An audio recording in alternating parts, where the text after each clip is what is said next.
আগের ব্লগে আমি আপনাদের দেখিয়েছিলাম কেভাদিয়ার জুলজিক্যাল পার্কের জঙ্গল সাফারি। আজকের ব্লগে আমি আপনাদের দেখাবো এই জুলজিক্যাল পার্কের ঠিক উল্টো দিকেই আছে পেট জোন। আমরা যেসব পশু পক্ষীকে বাড়িতে পোষ মানিয়ে রাখতে পারি তাদেরকেই এই পেট জোনে রাখা হয়েছে। স্ট্যাচু অফ ইউনিটি থেকে প্রায় 2 কিলোমিটার দূরে অবস্থিত এই পেট জোন। এখানেতে এশিয়া, আমেরিকা, অস্ট্রেলিয়া এবং আফ্রিকার প্রায় অনেক প্রজাতির প্রাণীর বৈচিত্র্য দেখা যায়, যেটা আপনারা জঙ্গল সাফারিতে দেখতে পাবেন এবং পেট জোনও তার কিছু কিছু আছে।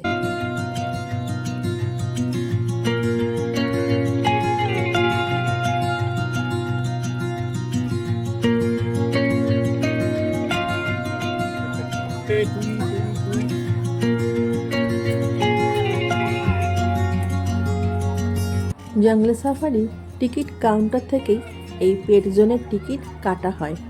এখানে টিকিটের মূল্য 50 টাকা, আর যারা ছোট তাদের 18 বছরের নিচে তাদের মূল্য 25 টাকা। তো প্রথমেই আমরা চলে এসেছি যে জোনটায়, সেখানেতে এই এমু বা কড়কনাথ মুরগি এই জাতীয় বেশ কিছু অ্যানিম্যাল রয়েছে। তো চলুন দেখতে থাকি।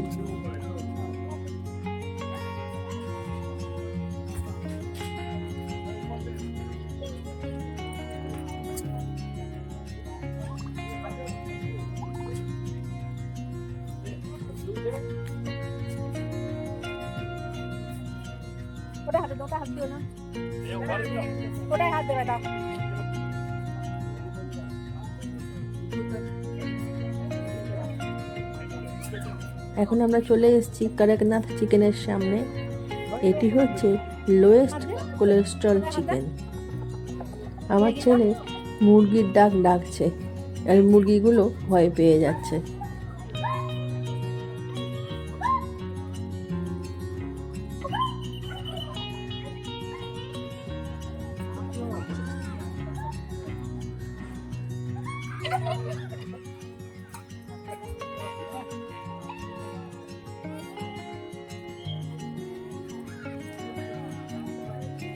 এখন আমরা চলে এসেছি লামার কাছে।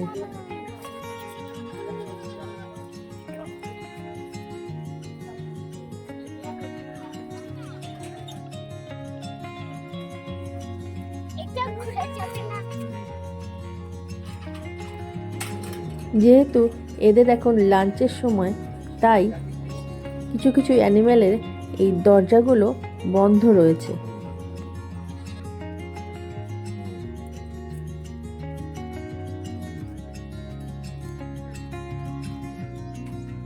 পাখি আছে আর দূর থেকে দেখবে।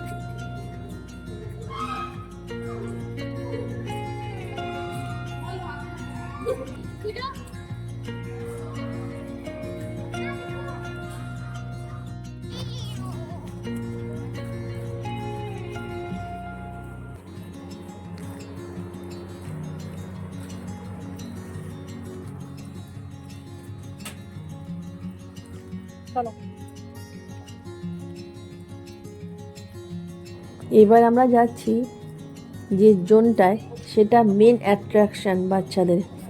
কাকাতুয়া আছে, ম্যাকাও আছে।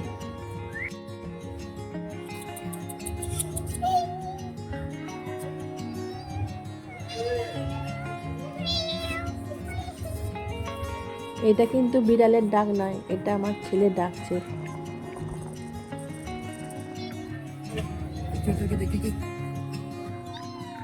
Chameleon. Chameleon. Chameleon. Chameleon. এই হচ্ছে ইগুয়ানা। একে ভারতবর্ষে অনেক সময় বাড়িতে পোষ বানানো হয়, যে কারণে একে পেট জোনে রাখা হয়েছে। যেহেতু বললাম এখন এই পোষ্যদের লাঞ্চের সময়, তাই এদের খাবারও চলে এসছে। কিছু শাক সবজি এই জাতীয় কিছু খাচ্ছে। আর এরা কিন্তু